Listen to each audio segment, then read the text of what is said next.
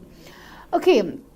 Today we are going to have some main or the major points of the Dark Ages. آج ہم بات کریں گے کہ ڈارک ایجز جو گریک فلسفی کے اندر تھا اس کو ڈارک ایجز کیوں کہا جاتا ہے, ڈارک ایج کیوں کہا جاتا ہے, اور اس ڈارک ایرا کے اندر جو ہے کیا کوئی فلسافیکل رائٹنگز یا کیا فلسافیکل کام جو ہے وہ ہمیں نظر آتا ہے. سو we can say the Greek dark ages refers to the time period between the end of the Mycenaean civilization and the start of the Greek archaic period.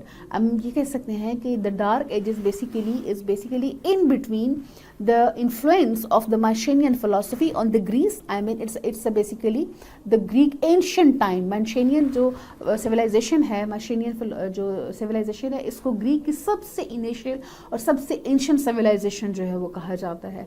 So dark ages is basically in between the Mycenaean جو civilization ہے اس کے اور later on the آرکائک age جس کو کہ natural philosophical ایرا کہا جاتا ہے. ڈارک ایجز آپ کی ان بٹوین جو ہے وہ کہیں پر جو ہے وہ ہمیں ملتی ہے, اور اس کا جو ٹائم پیریڈ ہے وہ تقریباً 300 ایئرز ہے, اور according to some archaeologists it's between 1100 to 800 BC, and some says that it is in between the 1200 to 800 BC. So the Mycenaean civilization is the group of people who basically flourished during the late Bronze Age. جیسے میں نے بتایا کہ Bronze Age were basically we can say the start of the point where the human being have started thinking and writing. So یہ ہم کہہ سکتے ہیں کہ the Mycenaean civilization is very much influenced by this era, and that was included the time period of the 700 to 1100 BCE.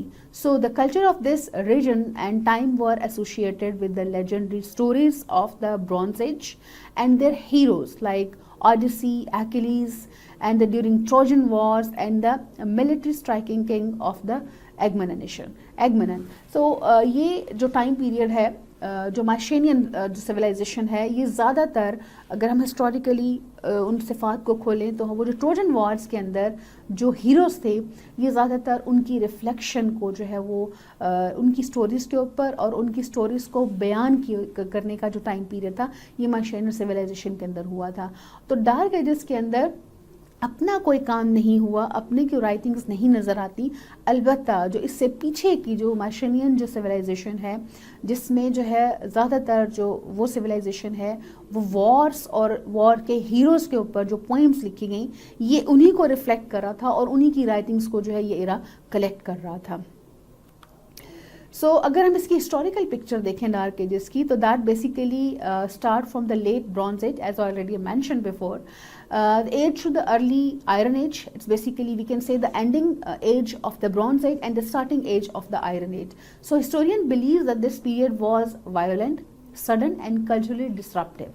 Unlike the Mycenaean civilization, this era was considered to be as abrupt or the sudden or disruptive because there was no any civilizational piece of work we can find during the time period of the Dark Age.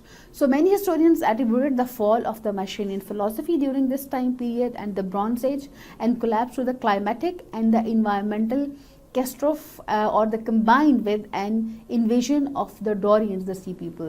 کیونکہ جو یہ time period تھا اس میں کیا ہو رہا تھا کہ Mycenaean civilization has been falling down because of the attacks. جو ڈورینس جو تھے جو کہ سی پیپل تھے وہ آ کے اٹیک انہوں نے کیا اور یہاں کی جو سویلائزیشن تھی اس کو تباہ و برباد کر دیا, جس کی وجہ سے زیادہ تر جو کیوس تھا جو ڈسرپشن تھی وہ سوسائٹی کے اندر تھی اور اس وجہ سے لکھنے پڑھنے کا جو کام ہے وہ نہیں ہو رہا تھا. جیسے کہ میں نے آپ کو اسٹارٹ میں بتایا لیکچر کے کہ جیسے ہی برونز اور آئرن ایج کا سٹارٹ ہوا انسانی تاریخ کے اندر تو انسان نے جہاں پر اوزار بنائے وہاں پر اس نے ہتھیار بھی بنائے, تو ان ہتھیاروں کی وجہ سے وہ جو سویلائزیشنس تھی they are being attacked by the people who are basically powerful than them, جن کے پاس ہتھیار تھے وہ ان سویلائزیشنس کو جو ہے وہ کانکر کر لیتی تھیں. تو اس لیے جو ہے اس دوران جو ہے ڈارک ایجز کے اندر جو ہے جو مائشینین جو سویلائزیشن تھی وہ ڈسرپٹ ہوئی کن سے, ان لوگوں سے جو کہ ہتھیاروں کے ساتھ ایتھنس کے اوپر جو ہے وہ اٹیک کر رہے تھے اور حملہ کر رہے تھے اور ایتھنس کی سویلائزیشن کو تباہ و برباد کر رہے تھے. سو دیز 3 اور 400 ایئرس جو ہے وہ اس ڈسٹرپٹیو ایرا کے اندر گزرے. Okay, during the Dark Ages, the Greece was most likely divided into independent regions and there was no central government or there was no central power that was basically being working. Okay, towards the end of the Greek of Dark Ages, I mean اس کے end کے اوپر کیا ہوتا ہے, the communities began to develop that was governed by the elite group of the aristocrats and opposed to the singular kings or the chief strains or the earlier periods. Additionally, we can say that trade with other communities in the Mediterranean and the Levant began to strengthen based upon the findings from the archaeological sites. So ہم یہ کہہ سکتے ہیں کہ اس کے and کے اوپر جب آپ کا آرکائک ایج سٹارٹ ہوتا ہے تو وہاں پر جو آپ کا ایک ایتھنس کے اندر ایرسٹوکریٹک گروپ جو نظر آتا ہے جو کہ فارمولیٹ کرتا ہے, یہاں پہ گورنمنٹ کو فارمولیٹ کرتا ہے اور ایک آپ کا ایرسٹوکریٹک جو ہے وہ ایک کلاس کو جو ہے وہ بناتا ہے, تو وہاں پر جو ہے ہمیں فلاسافیکل تھاٹس جو ہے یا لکھنے پڑھنے کا کام جو ہے اس ایرسٹوکریٹک کلاس کے اندر جو ہے وہ نظر آتے ہیں. اچھا جی, why this is being called as dark ages, اس کو ڈارک ایجز کیوں کہا جاتا ہے؟ بہت سے آرکیالوجسٹ جو ہے ان اس کے لیے کچھ ریزنس بتاتے ہیں, بہت سارے ریزنس میں لکھی گئیں, لیکن کچھ جو پرومیننٹ ریزنس تھیں کہ اس کو ڈارک ایجز کیوں کہا جاتا ہے گریک فلاسفی کے اندر, اس میں جو ہے وہ سب سے پہلا جو ریزن بتایا جاتا ہے کہ during this time period there was lack of writing records, یعنی آرکیالوجسٹ کے پاس, ہسٹورینس کے پاس اس ٹائم پیریڈ کا کوئی بھی ریٹن ریکارڈ موجود نہیں ہے سوائے ہومر اینڈ ہیسیڈس کی پوئمس کے علاوہ, اور یہ بھی وہ پوئمس تھیں جو اس ایج سے پہلے جو مائشینین جو سویلائزیشن تھی اس کے اندر جو ٹروجن وارز تھی اور ان کے جو ہیروز تھے ان کے اوپر وہ لکھی گئی تھی. So there is lack of written record during this time period, because of that this age is being called as dark ages. Okay, the cultural regression was also there, I mean there was a noticeable decline in the material culture because of the chaos and because of the disruption by the outside people. So the culture was basically declining during this time period. Thirdly, there was a population decline and migration because of the attack of the sea people. So the people were basically migrating from the Athens. So this time also witnessed a decline in the population as well. And there was another reason that basically recorded by the archaeologists, that disruption of the trade. I mean, there wasn't any stable government and the stable system which can be driven by the people or the administration. So there was collapse of the Mycenaean civilization because during this time period جو ہے Mycenaean civilization آپ کی decline کر رہی تھی. So there was a trade route جو تھے وہ ان جو ڈسرپٹیو باہر سے جو لوگ آ رہے تھے جو اٹیک کر رہے تھے ان کی وجہ سے وہ نیٹ ورکنگ جو ہے ٹریڈ کی وہ نہیں ہو پا رہی تھی. And very few archaeologist can find any evidence or any writings of this time period. بہت لمیٹڈ اور بہت کنفائنڈ قسم کی رائٹنگس جو ہیں وہ اس ٹائم کے پیریڈ کے دوران جو ہے وہ ہمیں لکھنے یا ریزن کے استعمال کے حوالے سے ہمیں ملتی ہیں. جیسے کہ میں نے بات کی کہ جو آپ کی مائشینین جو سویلائزیشن تھی وہ بیسیکلی بیفور دس ڈارک ایجز وہ بڑی جو ہے وہ ایک پرومیننٹ سویلائزیشن تھی. بٹ کیا ہوا کہ جب مائشینین جو سویلائزیشن کے اینڈ کے بعد ڈارک ایجز آیا تو اس کے بعد یعنی ڈارک ایجز کے ان بٹوین ڈارک ایجز کے بعد جب آرکائک ایج آتا ہے تو ان بٹوین جو ڈارک ایجز تھا وہاں پر the people of the Athens or the people of the Greece have basically changed their writing style. I mean their writing alphabets. They have started using Phoenician writing system rather than the Mycenaean writing system, the Mycenaean writing style. So we can say that the Greek relearns how to write once again, right after the era at the end of the Dark Ages. But this time, instead of using the linear B script, they basically have used by linear B script of the Mycenaean. They basically have adopted and they prefer the use of the Phoenician style of writing. And we can say that today's alphabets basically being used in the literature or in the language, they are basically being invented during the time period of the Dark Ages by the Phoenician writing style. So we can say this writing system introduced the characters for the vowel sounds, creating the first truly alphabets. I mean they have started using the alphabetical style in the writing system. So that was basically a main, we can say, a change we can find during the Dark Ages. What is the difference between the Phoenician and the Mycenaean? یعنی اب آپ کے ذہن میں ایک question آ رہا ہوگا کہ Mycenaean اور Phoenician جو اسٹائل ہے وہ کون سا ہے اور کہاں سے یہ آیا. تو Phoenician جو اسٹائل تھا وہ آپ یہ کہہ سکتے ہیں that was a civilization originated in the eastern Mediterranean, primarily located in the modern Lebanon and the coastal Syria and the Israel. یہ اس civilization سے جو ہے انہوں نے adopt کیا Phoenician style of writing بجائے اس کے جو کہ ایتھنس کے اندر مائشینین سویلائزیشن سے اڈاپٹیڈ جو رائٹنگ اسٹائل تھا. تو مائشینین جو تھا that is basically the ancient Greek civilization تھی, that is originated during the time period of the bronze age, and that was basically developed a sophisticated socio political culture of their own. اب آپ اس بات پہ جو ہے وہ حیران ہوں گے یا آپ اس بات کو سوچ رہے ہوں گے کہ جو ہے ان دونوں اسٹائلس کے اندر کیا ڈفرینس تھا, اور why the people of the Greece have started using the Phoenician style of writing. So this is basically, you can see in the screen, this is the basically the Mycenaean script جو کہ use کیا جاتا تھا ancient Greece کے اندر. تو یہاں پر کسی چیز کو کی ووکیبلری کے لیے اس کیریکٹر کو جو ہے وہ ڈرا کیا جاتا تھا اور اس کو ریفلیکٹ کیا جاتا, just like the character of man basically reflects the word, the character of the sketch of the women reflects the vocabulary of the women. The sketch of the deer basically reflects the word of the deer, and the sketch of the horse basically reflects the vocabulary of the horse. So اس طرح کے جو ہے وہ جو sketches تھے یا جو آپ کی جو ڈیجٹس تھے وہ آپ کے ڈیجٹس کی جگہ جو ہے وہ اسکیچز یعنی لائنرز جو ہے وہ آپ کا بی جو ہے کا استعمال جو ہے وہ کر کے چیزوں کو جو ہے ان کا انٹرپریٹ کیا جاتا تھا, ان کی ووکیبلری جو ہے وہ بنائی جاتی تھی. لیکن جو آپ کا فنیشین جو رائٹنگ اسٹائل تھا وہ آپ کا کیا کرتا تھا, وہ آپ کا ریفلیکٹ کرتا تھا آپ کے الفابیٹس کو, جیسے کہ آپ کے الفابیٹس کا اور الفابیٹس کے ساتھ نئی ووکیبلری جو ہے اس کو بنانے کا استعمال جو ہے وہ فنیشین سے جو ہے وہ گریکس نے لیا. یہ دیکھ لیجیے آپ کو اسکرین پر نظر بھی آ رہی ہے کہ یہاں پر جو ہے وہ ڈیجٹس جو ہے ان کا استعمال کیا گیا, اسٹارٹ کیا گیا, اور ان ڈیجٹس کو جو ہے انہوں نے فنیشین جو ہے وہ رائٹنگ اسٹائل سے جو ہے وہ اڈاپٹ کیا, اور after later on these are basically have been flourished and developed, اینڈ آج کے جو الفابیٹس ہیں ان کی فارم انہوں نے اختیار کی.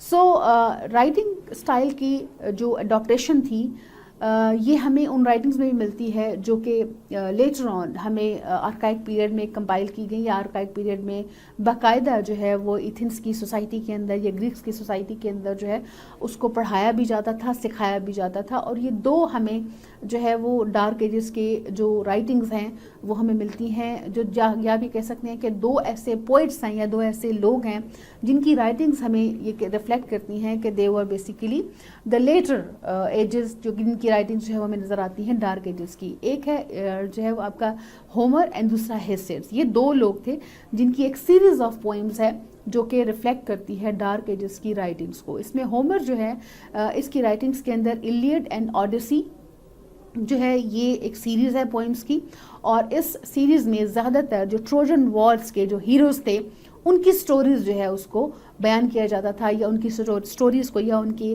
جو ہے فیلنگز کو جو ہے ریفلیکٹ کیا جاتا تھا پوئم کے ذریعے. دوسرا جو تھا اس میں یعنی آپ یہ کہہ سکتے ہیں ہومر کی فلسفی جو ہے وہ basically that includes the Iliad and Odyssey written in during the time period of 750 BCE and the 550 and that also includes the archaic ایرا.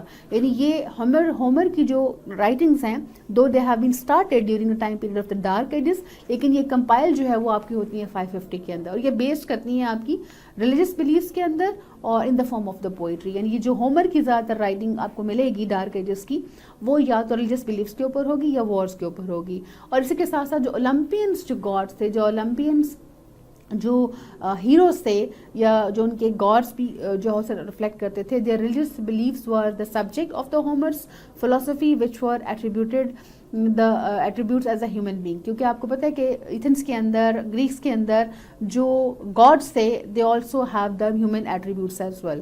تو ان کی جو اولمپین گاڈس کی جو کیریکٹرسٹکس ہے وہ بھی ہومر کے سبجیکٹ کے اندر جو ہے اس کی جو پوئمس کا جو ہے وہ سبجیکٹ رہتے تھے. اور یہ آپ کا جیسے میں نے پہلے مینشن کیا it's a series of the poets جو کہ ایک انانیمسلی آگے پیچھے جو ہے ایک سیریز آف پوئمس جو ہے انہوں نے لکھی ہیں. اور ایتھنس کے یوتھ کے لیے later on in the archaic ایرا کے اندر جو ہے ہر جو یوتھ کے اندر جو ہے ان کو ریوائز کرنا, ان کو میمورائز کرنا جو ہے وہ پارٹ آف دیئر کلچر تھا. یعنی ایتھنس کے اندر آرکائک ایج کے اندر جو ہومر کی جو رائٹنگز ہیں ان کو ویسے ہی میمورائز کیا جاتا تھا جیسے کسی مقدس کتاب کے اوراق کو جو ہے وہ میمورائز کیا جاتا ہے. اچھا دوسری جو رائٹنگز ہمیں نظر آتی ہیں ڈارک ایجز کے اندر وہ ہمیں نظر آتی ہیں ہیسٹس کی, اور ہیسٹس کے ورک کے اندر زیادہ تر جو ہے وہ ہمیں days and works and days جو ہے اس طرح کے جو پوئمس ہیں, اس طرح کا جو ورک ہے وہ ہمیں ہیسٹس کی پوئٹری کے اندر نظر آتا ہے. اور یہ جو تھاٹ ہے بیسیکلی ہیسٹس کا جو ورک ہے وہ زیادہ تر بیس کر رہا ہے رومانس کے اوپر یا آپ کے جو ہے وار کے اوپر. سو اس لیے ہم یہ کہہ سکتے ہیں کہ ہمیں جو پرومیننٹلی جو ڈارک ایجز کے اندر جو رائٹنگز نظر آتی ہیں اس میں ادھر یا تو وہ ریلیجس بلیفس ہیں, ریلیجس کریکٹرسٹکس ہیں اولمپین گاڈ کے, اور اس کے ساتھ ساتھ جو ہے ٹروجن وارز کے ہیروز کے. اور دوسری چیز جو ہمیں نظر آتی ہے وہ ہمیں ہیسٹس کے ورک کے اندر نظر آتی ہے, اور وہ اس فارم میں ہے رومانس کے فارم کے اندر, لٹریچر کے فارم کے اندر, یا اس کے اندر ایموشنل یا وار کے جو ایموشنز ہیں اس کے اوپر جو ہے وہ ہیسٹس کا ورک ہمیں نظر آتا ہے. اوکے وین جو ریٹن لٹریچر جو ہے وہ ہم یہ کہہ سکتے ہیں تو دا ڈارک ایجز, اب اس کو اگر ہم سمرائز کریں کہ which was the return material return literature during the dark ages, though the dark ages of the Greece are associated with the decline in the art, and this period of the time did see the emergence of the writer and the poet. Also just as I mentioned, the Homer and the Hesiod were the poet, were those who basically emerged during the time period of the dark ages. And Homer is the author of the both Iliad and the Odyssey. Basically historian thinks that Homer lived somehow between 900 and 8 BC. So we can say that Homer can be called the poet of the dark ages. And Homer was an ancient Greek poet who is basically credited as the author of the Iliad and the Odyssey, two epic poems which are basically based on the Trojan Wars. جیسا کہ میں نے بتایا کہ زیادہ تر یا تو اس میں Trojan Wars کا ذکر ہوتا تھا, ان کے ہیروز کا ذکر ہوتا تھا, ان کی اسٹوریز کا ذکر ہوتا تھا, یا جو ہے اس کے اندر جو ہے رومانس کا ذکر ہوتا تھا. اور لیٹر آن جب یہی پوئمس جو ہے وہ سیریز جب آتی ہے ارکائک ایج میں, تو یہاں پر جو اولمپینز جو گاڈ ہیں ارکائک ایرا کے, ان کے ساتھ وہی ایسوسیشن اور وہی کریکٹرسٹکس جو ہے وہ ریفلیکٹ کرتے ہیں ہومر کے ورک کے اندر.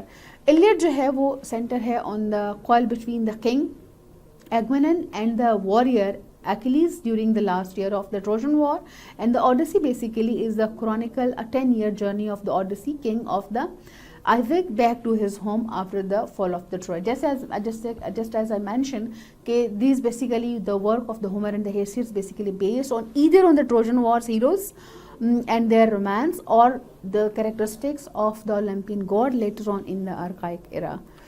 So this is basically the classical hierarchy in the Greeks basically includes the prominent cities جنہوں نے بہت later on philosophy کے اندر جنہیں فیم بھی حاصل کیا وہ ایتھنس ہیں. اس کے علاوہ اسپارٹا ہے. aristocracy, just as I mentioned, that is basically being called as ruler class.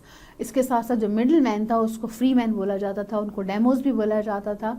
اور اس کے بعد ایک کلاس جو تھی وہ سلیو کلاس تھی گریس کے اندر, اور اسپارٹا کے اندر جو ہے aristocracy was more stronger than the Athens, and the demos or the free men were more strong than the Athens. And the tyrant جو ہے they are basically regard those who basically use to take from the aristocratic and give to the poor. یہ different classes تھیں Greeks کے اندر جو کہ they are basically emerge during the dark ages, but جو ان کو بوم ملا تھا وہ آپ کا جو ہے وہ ارکائک ایج کے اندر ملا تھا. تو ارکائک ایج جو ہے اس کو ہم یہ کہہ سکتے ہیں کہ it's a proper time period of the civilization into the Greece when the real philosophy work has been initiated or founded. Inshallah we'll continue in the next lecture. Thank you very much for listening. Assalamu alaikum wa rahmatullahi wa barakatuh.